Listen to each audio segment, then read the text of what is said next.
What's up, everybody? I'm Jack. This is Mason. Welcome to the Dawg House. Mason, why don't you tell us how we got this to begin? Well, let's just start off with back in May, Jack and I were at a party.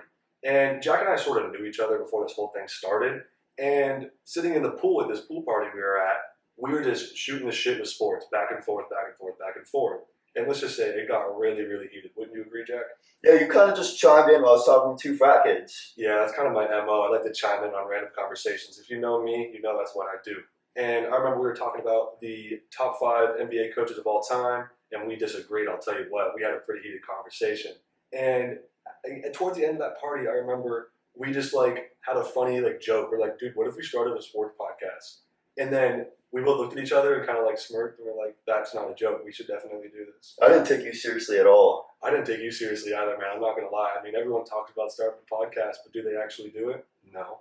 I think I texted you the next day, are we actually doing this thing? And you were like, hell yeah. And I was like, okay. Yeah, but I remember, I sat in the chat for, a minute, and I was like, yeah, let's do it. And I was totally serious from that point forward, Oh, yeah, you came over. We worked on it every week. So yeah, every single week since May, June, July, August, September. Here we are in October, man. It's been a long, long time coming for this podcast, but I know you're excited, and I'm really excited, too. So, let's just get into it. This week for the NFL, there was a lot of good games on and a lot of interesting things that went on in the NFL. First things first, I don't know why the NFL started with the Toy Story game. I don't know where that came from, but why don't you tell us a little bit about that? So I think the Toy Story game, they're kind of just targeting a younger audience, so they want kids involved, a new generation to get engaged with NFL, but I didn't really like the Toy Story thing. I didn't like it because, I thought it was a cool idea. I liked the Nickelodeon slime games when they did that. But the reason I didn't like the Toy Story game is that the animations were so dog shit. You couldn't, understand what was going on. When they had the animation for, the Calvin Ridley touchdown, on the animation it showed he dropped it. And then they were like, touchdown, Calvin Ridley! And I'm like, well, I didn't even know what was going on. So, it was a good try, NFL, but you guys got to work on that for sure. What about the Slinky? What was the Slinky thing? Oh, yeah, so the Slinky dog would walk up and mark what down the play was at. So, it was, part of a Toy Story theme, so. Yeah, and what about the claw? What was the claw doing? So the claw would pick up the football and then drop the football where the last down was. Yeah, I'm not going to lie, it was a really good idea, and they kind of botched it. They kind of botched the idea, and I would watch it again, but, it didn't even look like it was Toy Story. It looked like a video game. It didn't even seem like it was, Toy Story-esque, if that makes sense. Do you know what I'm saying? Yeah, I know what you're saying. Yeah, to me, they definitely could have, done it a lot better. It was an experimental job, so they were just testing the waters with it. Yeah, I know, but it's 2023, man. You gotta you gotta do it a little better than that, you know what I'm saying? Yeah. So let's go into the 1 o'clock games. What was your favorite, pick of the week for those 1 o'clock games? What did you like? So my favorite pick of the week was Bills' money line. So let me tell you why Bills' money line. So any NFL team that starts 3-0 has an 85% chance of losing the game. Wow. The Dolphins started 3-0, and so I thought they were going to lose for sure. Yeah, I remember we talked about that part of the podcast, going into the NFL week, and it made a lot of sense to me because when you win 70-20, you're coming in a little cocky. And did you see the shirts that Dolphins players were wearing? It was this emoji on their shirts. Oh yeah, and then Josh Allen was like this, and they scored a touchdown. Yeah. Well, that's the exact way to lose. If you want to go in and get your ass whooped in Buffalo, that's how you do it. Oh, they got their ass whooped. I think it was 48-20, right? Yeah, 100%. The Dolphins lost their win streak too. Now they're not undefeated. They got humbled. My team got humbled. Yeah, it's painful, but sometimes you got to bet with your brain, not your heart. Exactly. That's what makes you money, right? That is what makes you money. That is 100% right. What was another good game you liked on the 1 o'clock slate? I love the Eagles-Washington game. Wow, I actually just caught the end of that. I had some homework to do, but I caught the end of it. I actually checked my fantasy team. So upset with A.J. Brown, not doing good. No, he went off. Dude, spectacular. 170 yards, 2 touchdowns was ridiculous. And Sam Howell actually is pretty legit. I like him as the Commanders quarterback. He did a great job. He does a great job for facilitating the offense. Yeah, he's a competitor for sure. Another thing that I thought was really, really disappointing, and I'm rooting for the guy, but what did you think about Joe Burrow's performance? Joe Burrow's a bust. Ever since he got paid, he's not performing to the level he should. He's just not hungry. He fucking sucks. He's just not hungry, man. Coming out of LSU in 2019, 2020, whatever year it was, I just had a feeling I knew he's a competitor, but there was just something about him. I mean, he has the it factor, but now that he got paid, I just don't think he's that hungry. You see Jamar Chase post reports? He's complaining like, I'm open every time, and Joe's just not finding me. Like, he needs to get his head out of his fucking ass. You know what's funny? He actually said, he didn't say I'm always open. He said, I'm always fucking open. I'm always fucking open. That's ridiculous to me, man. I can't believe it. I mean, when you have Jamar Chase on your team, you have that LSU connection, that chemistry. Get him the damn ball, man. Get him the damn ball. Joe Burrow on 3rd and 15 throwing checkdowns. What the hell is he doing? You know? That was embarrassing scoreline. 27-3. Like, come on. Yeah, that's one of those games where I just like wince and just switch the game, man. Derrick Henry with the pass touchdown. Like, seriously? Yeah. Yeah, in the red zone. I didn't know that. Mm-hmm. Was it like a flea flicker or a wildcat? Flea flicker. Really? Mm-hmm. No, red zone. Wow, that's kind of impressive. Yeah. Go, big boy. I like that. What do you think about Christian McCaffrey's performance? 4 touchdowns? That's crazy. He passed Jerry Rice's consecutive touchdowns a game. Yeah, I was watching that game live, and when I think it was a pitch, and he hurdled the defender, and he made it seem so easy. Did you see that? Yeah, LeBron tweeted about it. And he's like, I'm a big LeBron fan. You got to come out to a game. And he's like, definitely, we'll set up something. No, that was ridiculous. I mean, Christian McCaffrey has to be one of, if not the most athletic player in the league. Most athletic white guy for sure. White boy can jump, that's for sure. That made no sense to me. What do you think about the rookies playing this weekend?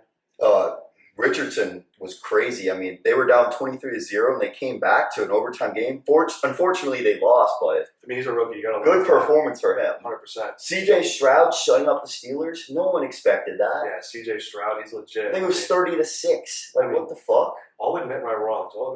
I thought CJ Stroud coming out of college, I thought he was just like a system baby. Like, he grew up in that Ohio State system, and he was just like thriving in a system that was like already super, super established. So coming into the NFL, I didn't think he was going to be what he's been so far, but it's thoroughly impressed me. He's living up to hype for the 2nd overall pick. No, sure. 100%. I actually, his receiver, Tank Dell, I actually picked him over on receiving yards. He didn't do much that game. I thought it was a lock, man. I thought the 44 over receiving yards was a lock, but he busted that. I think he had like 16 yards. Yeah, Nico got all the looks. Yeah, I mean, that's my fault. Also, I did hit on Tyreek Hill. I put under receiving yards for him. That was ballsy for me. I really thought he would have like. He didn't do much. Yeah, I was like, he's either gonna have like 190 receiving yards and 4 touchdowns, or he's gonna like not get any looks at all. We got looks. Yeah, Stephon made him look terrible. Stephon, he's legit, man. He had 3 touchdowns. Yeah, I mean, so after this point of the season, what do you think? What's the playoff picture looking like? Who do you have like in the Super Bowl, and what are you thinking about like going forward? I mean, I think we've seen enough at this point. All right, so first and foremost, the Eagles and the 49ers are the only undefeated teams left in the NFL. Yeah, and I actually think those are the 2 teams. I have Eagles taking the NFC, personally. So you think if the Eagles and the 49ers met in the playoffs, you think that Yes. the Eagles are winning? Yes. I disagree with you on that. I think the 49ers would whoop their ass. What happened last year in the playoffs? Without Brock Purdy? Yeah, the Eagles fucked them in the butt. Yeah, without Brock Purdy. That's what's crazy. But let me tell you, I think with Brock Purdy this year being more established in the team, I think that the 49ers would definitely beat the Eagles. Let me tell you why, though. The Eagles, I mean, I know it's only week 3. There's plenty of time for anything that could happen. But I think that the Eagles gave up, 30-something points to the Commanders last week or this past week. I mean, are you fucking kidding me? The 49ers are going out and whooping everybody's ass, playing with an edge, a chip on their shoulder. And I think the 49ers, if they can stay healthy, I mean, of course, any team that doesn't stay healthy ruins their chances most of the time. But I think the 49ers, if they met in the playoffs with the Eagles, I think the 49ers would win comfortably. All right, so the Eagles' defense, it was supposed to be a lot weaker this year, but the rookies from Georgia are proving up to life. I know they didn't perform this week, but all weeks before that, Eagles' defense has been a top 5 defense in the league. Yeah, no, totally. Jalen Carter's a beast. He's a total beast. He might win Rookie of the Year. Or the D side. There's a lot of good rookies. On the D side, yeah. Yeah, the D side. No, totally. Yeah. But yeah, for me, my pick, it has to be the 49ers for the Super Bowl. Until another team shows me that they can be as dominant as the 49ers and has the capability to put up 30-plus a game and also shut out defenses on any given week, I haven't seen another team that can do that. I mean, the Eagles have the capability, but they haven't shown it yet. All right, so we agree the NFC is stacked. What about the AFC? Who's going far in that? I think it's wide open right now. Who do you think? I wanted to say Dolphins, but I'm not sure right now. I'll probably give it to the Bills. I think if they both played at their best, if both teams played at their best, the Dolphins win. But I do think that the Bills are more consistent. Exactly. Yeah. So Their defense is better. Their offense is low. Josh Allen's trying to prove, the hype. that he can finally go to the Super Bowl. Exactly. I think it's his time to shine. Well, Joe Burrow definitely not. Definitely fucking not, man. It's so disappointing. I mean, when you look at the Bills, you see that they're fully stacked on each side of the ball. They don't put it together every week, and neither do the Dolphins. They don't put it together every week. I mean, it is the NFL. You're playing professional versus professional. You never know what's going to happen. But I think that if the Dolphins are playing at their best and the Bills are playing at their best, I have the Dolphins winning. I think the Dolphins can go to the Super Bowl, but other than the Dolphins and the Bills, I don't see any other team that can stand a chance against either of those two teams. No. You know what I'm saying?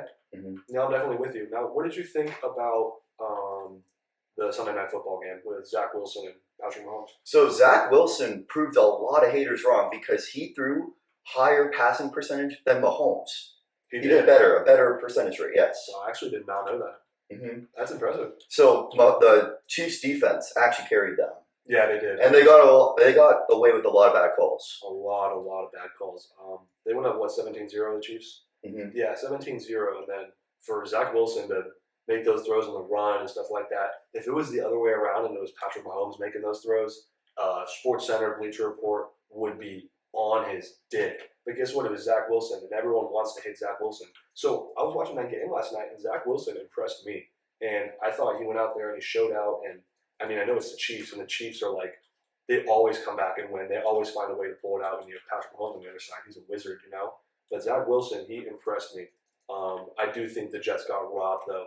I'm not saying they would have won. I'm saying they got robbed of their final chance. Mm-hmm. You never know what would have happened, Yes. So Sauce got called for that pass interference call, and that was very questionable. And the Jets head coach got a flagrant on that because he went on the sidelines and was arguing with the refs after the fact. Did he? Yeah. They never give that out anymore. They never throw that flag when the coaches go ape shit. They never call that. Yeah. So they just ran the timeout because he did that when there was 30 seconds left.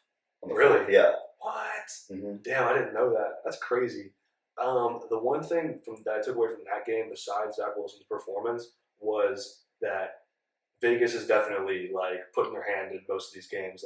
If you really know ball and you really watch frequently what goes on, you can tell. You mean when you know ball and you watch ball, you see all the holding calls and you know that holding happens on every play, but it doesn't get called every play. All right, so the Chiefs were -9.5 that game. 87% of bets by Vegas were on that Chiefs spread, and they won by 3. Wait, oh wow! And they had a chance to score a touchdown. Wow! They didn't. Wow! I mean, then maybe Vegas didn't have a hand in it. Who knows? But what I do know is whatever ref was in that backfield is fucking blind. They were holding Jermaine Johnson on that scramble that Mahomes had. They were holding Jermaine Johnson for a good long 5 seconds. Jersey dragged. Jermaine Johnson couldn't even move, and then Mahomes just blows past him. The ref didn't call it. Mahomes goes and scrambles for 20-something yards. Yeah, I'm surprised the Jets coaches didn't see that and challenge the play.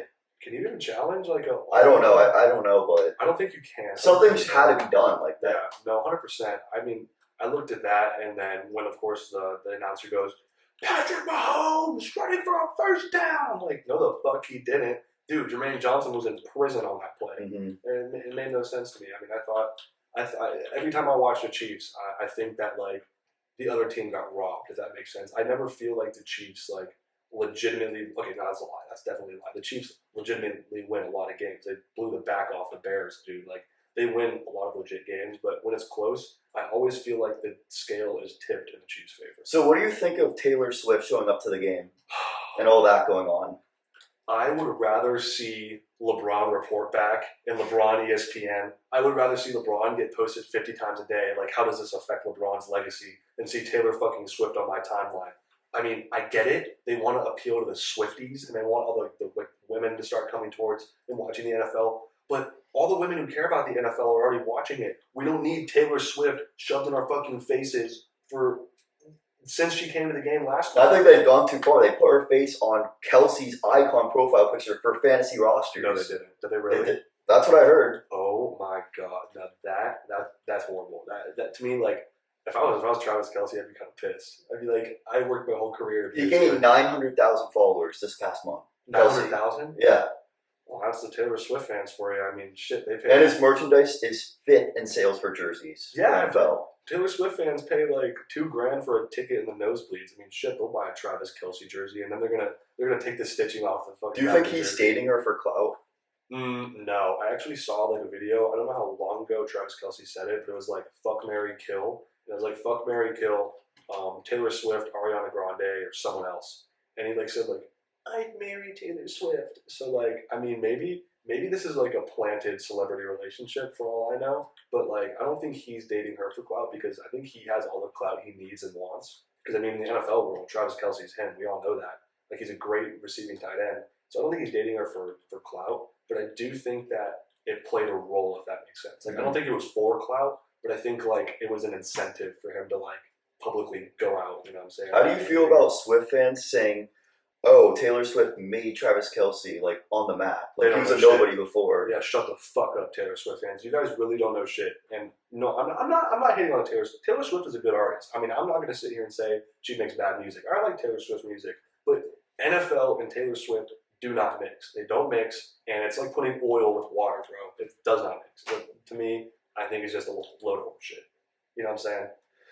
Oh, that's ridiculous. I mean, I really hope that like it starts dying out. You know what? Fucking no. I hope they break up. I hope Taylor Swift and Travis Kelce fucking break up so we can just be done with it. I'd rather see Deion Sanders, traitor ass, who fucking was a traitor to FSU. I'd rather see him on ESPN and Bleacher Report every other day than Taylor Swift. And that says a lot for me. I have a lot of pride as an FSU fan, and I'd still rather see Deion. How do we feel about the Bears? The Bears had a great lead. They had a great lead in that game. I'm actually very impressed with Justin Fields coming in. He had a higher passing rating he's ever had in the last 14 games. Well, you also have to like take into account that's they're against the Broncos. They're sorry. It's the same Denver team that put up 70 or gave up 70. And they were up by 21 and a half, the Bears. Yeah, no. So to me, it was like a double-edged sword. I saw Justin Fields' highs and I saw his lows because he did not close out that game when he should have. No, he fumbled the ball after he got sacked. Yeah. And that's what gave them that 7 points and then a chance to go on another scoring run, and then they ultimately lost. Yeah, see, that was my issue. I mean, on paper, on fantasy, I mean, I have him on my fantasy roster. Thank God I started him. I started him too, yeah. Yeah, no, he had a great fantasy performance. Definitely kept his ass from getting traded off of my team for sure. But what do you think needs to be done with the coaching staff in the Bears locker room? I think what it ultimately comes down to is I think the Bears defense is they can hold up enough to win games, but it all comes down to Justin Fields because he just finally showed that he can throw the ball downfield, get over 300 yards, and prove that he is a starting quarterback in the NFL. But he needs to keep proving it because it was a bad shake this week. They lost to the Denver Broncos. That's a horrible beat, but he finally showed he can do it. So he needs to keep doing it again and again and again and again because they have the potential to at least be a mid-team this season. They can turn it around and maybe go plus 500. So he got all his wide receivers involved, DJ Moore especially because he was complaining how he wasn't getting as many looks. The tight end was very involved. He got 2 scoring touchdowns that game. I dropped Cole Kmet. He dropped like 20-some fantasy points. Yeah, I fucking dropped them on the waiver wires because I needed someone so bad. So I dropped them. I was so pissed. I was like, fuck Cole Kmet. But now I know he's going to get snatched up, and I'm not going to get him back. Definitely, so, yeah. That was a horrible take on my half, but you know, it is what it is. Let's switch over to college. I think that the college games were nowhere near as entertaining as the NFL this week. Mm-hmm. The NFL, what do you think about? Like, do you think the NFL this week was by far the most week? It was the best week in NFL, by far, that we've had so far. All the OT games, all that stuff. Every game was close besides the Bills game and the Ravens game. It was great. But over on the college side of things, like there wasn't that many good games. There was one good game that we're going to talk about. So what game do you want to start with? I want to start with what everyone wants to talk about is the USC-Colorado game. I had that game on, and I was thinking it might be like a good game in the first half, but I had it totally backwards. USC came out swinging. Caleb Williams had like 5 seconds in the pocket per pass. He was sitting back there like he was having a sleepover party, bro, just sitting in the pocket. And he was slinging the ball. He had like 6 touchdowns in the game. But in that first half, they were beating the brakes off of Colorado. It was ridiculous. And I switched the game over to a different game. I thought like this game was over, right? And then in the second half, they let Colorado come back in the game. And that was a big mistake because that only shows that what everyone was thinking, that USC is a contender but they're not a national championship contender because their defense blows. Their defense is horrible. How do you let Colorado go on like a 30-point run in the second half? Why don't you just close out the game? Like, take all the morality out of them, you know? So Colorado's known for coming back in the second half. They score more points than the first half. I mean, they are known for it, but everyone overhypes USC. Everyone does. But they're not a contender. They're not a contender. The defense lets up so many points. Any of those top 4 teams, Michigan, not Georgia. Georgia is a whole different story.